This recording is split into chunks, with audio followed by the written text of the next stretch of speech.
গঙ্গার জলস্তর বৃদ্ধির ফলে প্লাবিত হল মালদার কালিয়াচক ১ নম্বর ব্লকের বেশ কিছু এলাকা। বুধবার সেই সমস্ত প্লাবিত এলাকা পরিস্থিতি ঘুরে দেখলেন রাজ্যের সেচ প্রতিমন্ত্রী সাবিনা ইয়াসমিন।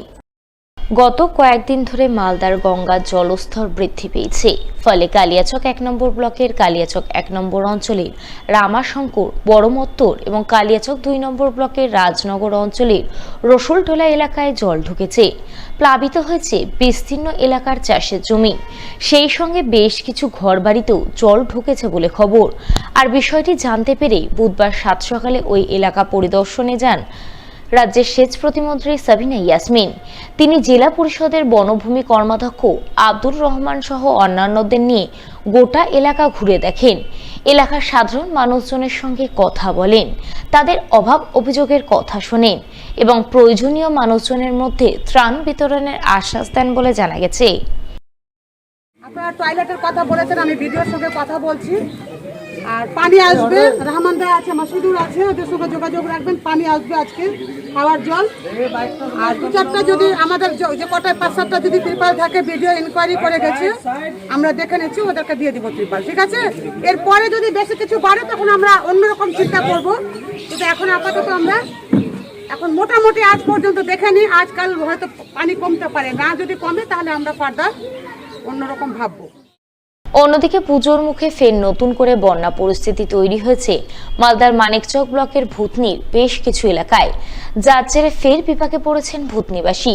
তাই ভূতনির দ্বিতীয় পর্যায়ের বন্যা পরিস্থিতি মোকাবেলায় বুধবার মালদা জেলা প্রশাসনের পক্ষ থেকে এক মানিকচক ব্লকে জরুরি ভিত্তিতে এক প্রশাসনিক বৈঠক করা হয়।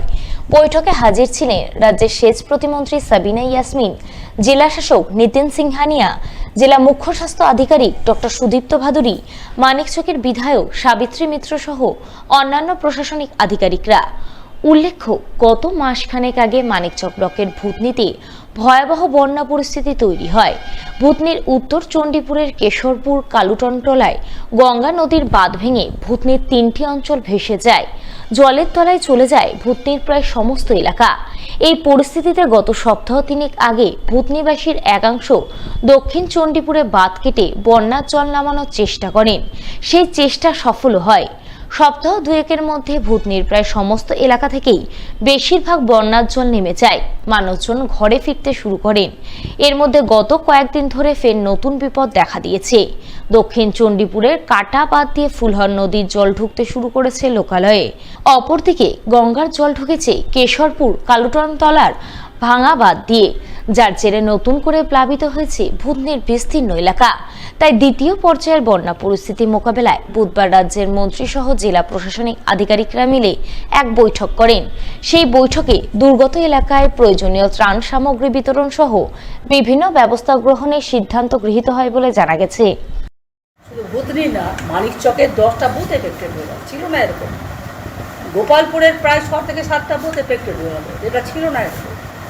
এবং যেগুলো জায়গা কোনোদিন ডুবিনি ভূতনিতে, সেটাও এবার ডুবে গেল। প্রথমবারে যেভাবে সরকারের পক্ষ থেকে রিলিফ করেছিলেন, মানুষকে পাশে দাঁড়িয়ে কোনো অসুবিধা হয়নি। এবারও প্রস্তুতি নিতে একটু অসুবিধা হলো। ইদানিংকালে আজকের মধ্যে সব ঠিকঠাক হয়ে গেছে, জিনিসপত্র মানুষের কাছে পৌঁছাবার জন্য সমস্ত রকম ব্যবস্থা আছে। এখন বন্যার পরিপ্রেক্ষিতে যে কাজটা এখন বাধা দিচ্ছে, আমি ভূতনির মানুষকে বলছি সবটাই কাজ করে নিন, যা হওয়ার হচ্ছে। এই বাঁধের কাজটা যদি আমি না করতে পারি, তাহলে পরের বাঁধটা ভেঙে গেলে কালুটনটোলা গ্রামটা, ওই গ্রামটা থাকবে না। যা হচ্ছে এই কাজটা ভূতনিবাসী করতে দিন, আপনাদের কাছে আমার হাত জোর করে অনুরোধ। প্লাস আমাদের এখানে যারা যারা আমাদের নেতৃত্ব, সব দলের মানুষকে বলি, দল পরে করো, তৃণমূলও করতে হবে না, কংগ্রেসও করতে হবে না, তোমাকে বিজেপি করতে হবে না, সিপিএম করতে হবে না। মানুষ তোমরা ভূতনির মানুষকে রক্ষা করো, আমরা তোমাদের সঙ্গে। মাঝখানে তো আমাদের জলটা কমে গেছিলো, আবার হঠাৎ করে উত্তরপ্রদেশে বৃষ্টি হওয়ার জন্য আবার জলটা বেড়ে গেছে এবং দুদিন থেকে আমাদের জল বাড়ছে, আবার আজকে স্টেবল আছে। নতুন করে আবার আমাদেরকে পাবলিককে প্রোটেকশন দেওয়া, তাদের খাবার দেওয়া, এগুলো আবার নতুন করে আমার দ্বিতীয়বার শুরু করেছে। আমাদের ব্লক প্রশাসন এবং জেলা প্রশাসন খুব ভালোভাবে কাজ করছে, আমাদের ইরিগেশনও কাজ করছে এবং ভূতনিতে ইরিগেশনের একটা কাজ দুটো জায়গাতে আমরা খুব ভালো কাজ করেছি এবং আর একটা কাজ করতে গিয়ে সেখানে একটু বাধা হচ্ছিল। আবার পুনরায় আলাপ আলোচনার মধ্য দিয়ে অল পলিটিক্যালের রিপ্রেজেন্টেটিভ ছিল তাদেরকে নিয়ে যেন কেউ বাধা না দেয়। আবার কালকে সকাল থেকে সেখানে কাজটা